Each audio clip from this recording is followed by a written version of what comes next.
জন্য গরম জল লাগবে, তো মা গেছে গরম জল বানাতে। তার জন্য ভাবলাম চলো আগে দেখি। এটা সবাই বলছিল কি এটা হবে না, মানে এটা তো মাটির আর নতুন, যদি পুরনো হতো, যদি ওটা আগে তেল তেলে থাকতো তাহলে হতো। তো দেখি এটাই চেষ্টা করে পাটিসাপটা করা যায় কিনা। যদি এটা না হয় তারপরে আবার ঘর থেকে আনতে হবে সেই এমনি করেই। তুমি ওইদিকে যাও। এই ওটা ঠান্ডা জল মিলে এলো, একটু বেশি ফুটে না জল। এত ফুটাইছে কেন? ও যে না, আমি এই যে এখানে আইছি না, ওই জন্য ফুটছে। ও যে পিছনে। চলো ছেড়ে দাও, তুমি আবার পেছনে চলে আসছো সামনে ওদিকে। প্লাস্টিকের ঝুড়ি আছে কাকিমা?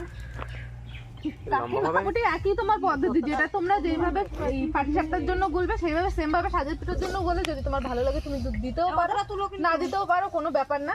আর এদিকে আমার শাক পুরোপুরি গরম হয়ে গেছে, এবার চেষ্টা করা হবে এতে। আর এটা হলো সেই কলার, তেল ওটি